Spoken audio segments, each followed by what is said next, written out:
ನಮ್ಮ ಹುಡ್ಗ starting ಜೋಶಲ್ಲಿ snap ಹಾಕೋದನ್ನ ಹಾಕ್ಬಿಟ್ಟು ಇವಾಗ ತಿನ್ಬಿಟ್ಟು ಕೈ ಮುಗಿತಾ ಇದ್ದ. ಇವತ್ತು ಬೆಳಗ್ಗೆ ಎದ್ದೇಳೋಷ್ಟರಲ್ಲಿ ಪಿಳ್ಳೆಗಳೆಲ್ಲ ಎಂಟ್ರಿ ಆಗಿದ್ವು. ಹಂಗೆ ಇವಳು ನಾನು ಡ್ಯಾನ್ಸ್ ಆಡ್ತೀನಿ ಅಂದ್ಲು, ಅದಕ್ಕೆ ನಾನು ಆಡು ಅಂದೆ. ದೋಸೆ ಇಡ್ಲಿ ಸಾಂಬಾರ್ ಚಟ್ನಿ ಚಟ್ನಿ, ದೋಸೆ ಇಡ್ಲಿ ಸಾಂಬಾರ್ ಚಟ್ನಿ ಚಟ್ನಿ ಮತ್ತೆ ದುರ್ಗಾ ಪರಮೇಶ್ವರಿ ಕೇಕ್ ಪ್ಯಾಲೇಸ್ ಹತ್ರ ಹೋದ್ರಿ. ಆ ಬೇಕ್ರಿಯಲ್ಲಿ ಸ್ಮೂತಿ ತಗೊಂಡು ಸ್ಮೂತಿ ಕುಡಿತಿರ್ಬೇಕಾದ್ರೆ ಆ ಬ್ರದರು ನಮಗೆ ಮಿಕ್ಚರ್ ಕೊಟ್ಬಿಟ್ಟು, ಬ್ರೋ ಟೇಸ್ಟ್ ಮಾಡಿ, ಮನೆಯಲ್ಲೇ ಮಾಡಿರೋ ಮಿಕ್ಚರು ಅಂದರು. ಟೇಸ್ಟ್ ಅಂತೂ ಚೆನ್ನಾಗಿದೆ, ಸೊ ಎಲ್ಲರೂ ಬಂದು ವಿಸಿಟ್ ಮಾಡಿ. ಇದು ಯಾವುದೇ ರೀತಿ ಪ್ರಮೋಷನ್ ಅಲ್ಲ, ನನಗೆ ಟೇಸ್ಟ್ ಇಷ್ಟ ಆಗಿ ನಿಮ್ಗೆ ಹೇಳ್ತಾ ಇದ್ದೀನಿ ಅಷ್ಟೇ. ಮತ್ತೆ ನನ್ನ ಮಚ್ಚನ್ ಕರ್ಕೊಂಡೋಗಿ ಒಂದು ರೌಂಡ್ ಹಾಕ್ಸ್ಕೊಂಬಂದು ಅವ್ನು ನಮ್ಮ ಮನೆ ಹತ್ರ ಬಿಟ್ಟು, ಮತ್ತೆ ನಾನು ಮನೆ ಹತ್ರ ಬಂದು ಜೋಲೋ ಚಿಪ್ಸ್ ಎತ್ಕೊಂಡು ನಮ್ಮ ಹುಡುಗರು ತಿನ್ಸೋಣ ಅಂತ ಹೋದ್ರೆ ಅವರು ಅದನ್ನ ಒಳ್ಳೆ 5 ರೂಪಾಯಿ ಚಿಪ್ಸ್ ಥರ ಎಲ್ಲರೂ ಸ್ನ್ಯಾಪ್ ಹಾಕ್ತಾ ಇದ್ದಾರೆ.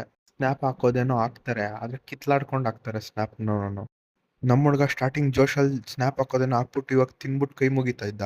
ಮತ್ತೆ ಈ ಜೋಲೋ ಚಿಪ್ಸ್ ತಿನ್ಸಿರೋ ಫುಲ್ ವಿಡಿಯೋ ಯೂಟ್ಯೂಬಲ್ಲಿ ಬೇಗ ಅಪ್ಲೋಡ್ ಮಾಡಕ್ಕೆ ಟ್ರೈ ಮಾಡ್ತೀನಿ, ಸೊ ಕಾಯ್ತಾ ಇರಿ. ಮತ್ತೆ ನಾನು ನಮ್ಮ ಹುಡುಗ ಒಂದು ರೌಂಡ್ ಹಾಕೊಂಬಂದ್ರಿ. ಸೊ ಇಷ್ಟೇ ಈ ವಿಡಿಯೋದಲ್ಲಿ. ನೆಕ್ಸ್ಟ್ ವಿಡಿಯೋದಲ್ಲಿ ಸಿಗೋಣ. ಟೇಕ್ ಕೇರ್, ಬೈ ಬಾಯ್.